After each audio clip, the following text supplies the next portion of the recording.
Just like that, Dying Light The Beast has been announced.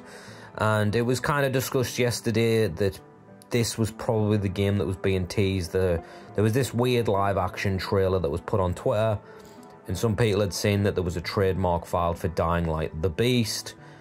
Everyone was wondering whether this was the DLC 2 that we were promised for Dying Light 2. Turns out it sort of is, and it sort of isn't. It's a standalone game that's featuring Kyle Crane from the first game. And I know some people are going to be going, hang on, didn't Kyle Crane die? I mean, that's the ending I got in the following, so I never did look up the other ending, but maybe Kyle Crane can survive. Maybe they're rewriting some things, twisting some things. I mean, it's a game about zombies at the end of the day. They showed some gameplay. It looks phenomenal. The way this trailer was playing out, the way the music was playing and whatnot, honestly gave me Left 4 Dead vibes. I don't know if that was intentional or not.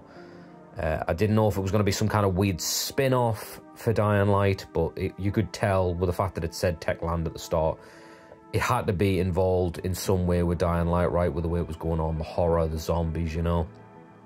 But Kyle Crane looks cool as hell. The environment looks cool as hell. The visuals look on par with Dying Light 2. So what's happening is, if you bought Dying Light 2, the Ultimate Edition, you are getting access to this game day one for no extra cost. This is your DLC 2, but it's not a DLC for Dying Light 2, if that makes sense. Apparently it started development as a DLC. You can drive vehicles now, man, that's pretty cool. It started development as the DLC 2 that we were promised, the story DLC, but somewhere along the line they've just gone, you know what, let's make this standalone, let's pull away from Dying Light 2. Because I've read somewhere that the state that they released Dying Light 2 really hurt them financially. So I think this is probably the smart move to make. It means you don't need Dying Light 2 to play it. You can play it without it, and you can just jump straight in. Because some people love Dying Light 1. They don't have time for Dying Light 2, and they just want to jump into more Dying Light. But if they have to go through Dying Light 2, it can cause issues, right? So yeah, that's the way it seems to it's going to work. You're going to be able to get this for free if you bought that Ultimate Edition. This is essentially your DLC. You're just not going to have Dying Light 2 installed to run it.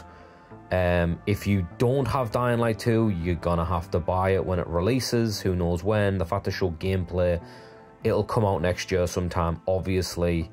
And I read that somewhere on their information page that they're going to stop selling the Ultimate Edition of Dying Light 2 on the 30th of September, I believe they said it was. So if you grab it before then, you're going to have Dying Light 2. You're also going to have access to this game. But it sounds like we're winding Dying Light 2 down. They did say they're going to keep pushing out a little bit of content here and there just to keep up with what they said, where they said there's a 5-year plan for Dying Light 2. But that seems like it's it, right? It seems like Dying Light 2 has come to an end. We're going to get this DLC, which doesn't even have the Dying Light 2 subtitle, which I find funny. It really seems like Techland want to pull away from that. And then I'm guessing we're going full development of Dying Light 3. Who knows, right? But I think it's a good time to be a Dying Light fan. I just revisited 2 and got really hooked into it, so this is great news for me. I am ready for more Dying Light. That's all I got, Pete. That's the information I've got so far. If you know anything more about Dying Light The Beast, let me know down below. If you're new here, subscribe. But yeah, Pete, that's all I got. I'll catch you later.